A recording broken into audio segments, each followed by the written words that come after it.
Hey everyone, King Pyro 44 here, and I have been trying to make this video for a long time. In this Overwatch guide, I'm going to go over some of the things I use to improve in Overwatch. Let's go over a little backstory before we begin. I've been playing Overwatch since its beta. Fast forward a little bit, so for Season 3 I believe I was placed 1936, which is high silver. This made me really angry because I knew I was a better player than that. I focused on improving very small aspects of the game and finished that season at 2683 with a season high of 2806, which is high platinum. Since that placement, I have improved on my season and career high every single season. Right now, I'm at diamond with current season high of 3206. Now you may ask yourself, well, diamond isn't very good, and for some people, including me because I play there, it's a lot like platinum. There are just some small things that players do that separate the ranks. Well, why am I telling you this? I wanted you to first understand that while bronze compared to GM or top 500 are huge differences in skill, bronze to silver or silver to gold are not. And you can climb one rank at a time by improving on those small things. Okay, let's get into the guide. So for the first thing, which I think is the biggest difference between the ranks, are how players aim. And I'm not just talking about weapon accuracy, I'm also talking about how players turn corners or hold angles.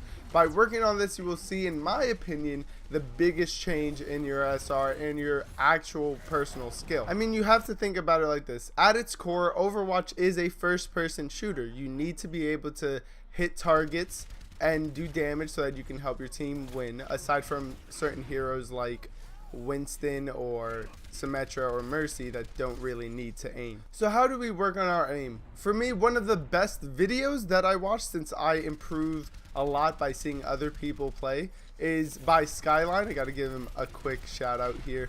His YouTube video called Overwatch Aiming Exercises and Fundamentals, which I will leave a link to in the description below, is one of the best videos by far for helping new players and old players learn some exercises and get back to the fundamentals of aiming to help you improve your accuracy. I think he breaks it down perfectly, so I definitely recommend watching this video. Something that Skyline says in this video, and something that I want to emphasize, is taking your time.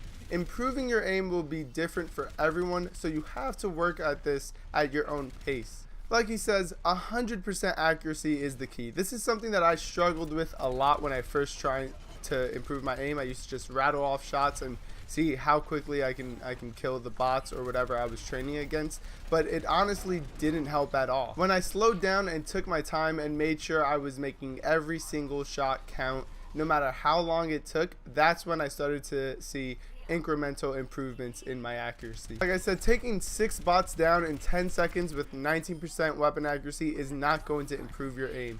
Just like every other sport, speed comes naturally. The better you are at something, the faster you can usually do it.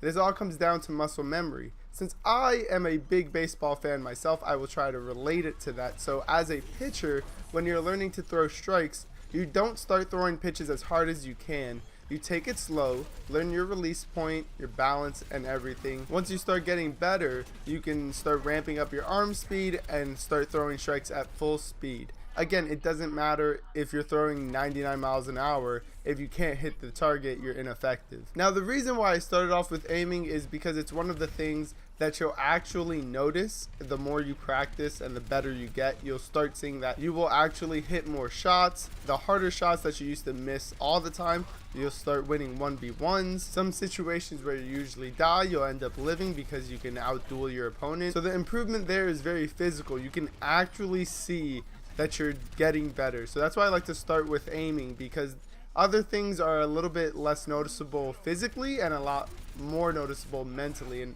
I think the physical stuff is what a lot of people want to see right away. Like, oh, I want to see that I'm climbing rank, getting better at aiming. So that's why I started with aiming. Again, the whole point of this video is to show you that by doing small things, you can get better as a player and start reaching your goal ultimately. Okay, number 2 is a quick one, but this probably should have been number 1, but it's accepting that you are bad. So again, this was another one that was really hard for me, and I'm sure it will be difficult for some of you as well. But the sooner that you accept you're not a god stuck in gold or plat, the quicker you can become a godlike player and playing GM and the top 500.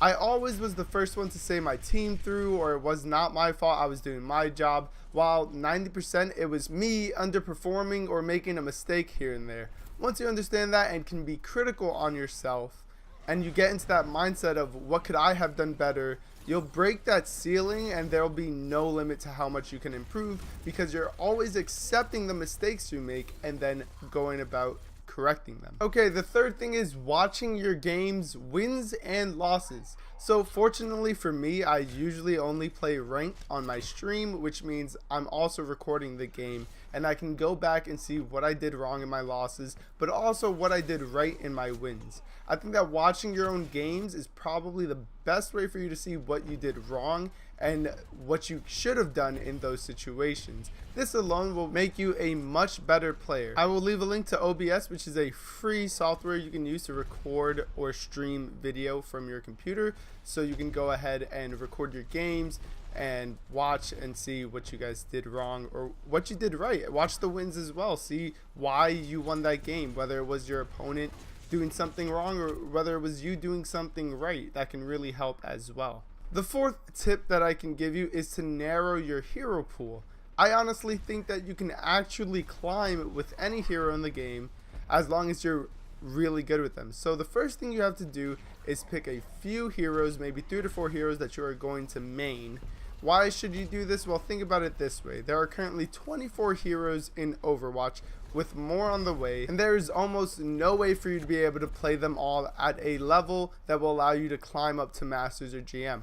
Why? Because you would have to be a master at that hero, and to do that you have to play as that hero and learn its abilities, how they work with the team, how does the hero perform according to your play style, small intricacies of that hero, like when to use certain abilities, against what heroes do you use those abilities. So it's very difficult and honestly almost impossible to master every single hero in the game. For me, I had to narrow it down to 3 heroes of the same role, and then I added an additional hero for other categories. In Overwatch, I chose the main support because in other games, I usually play the support role in one way or another. So this role felt very familiar to me. I found that Zenyatta, Lucio, and Mercy were the heroes that I was best at. So those were my 3 main heroes.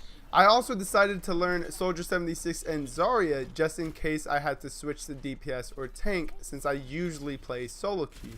Now in ranked, these are the only heroes I play, and as well in quick play when I'm warming up or practicing. So having a smaller hero pool like that gives you something to focus on and can really help improve your game with those heroes a lot quicker than trying to learn a bunch of different heroes.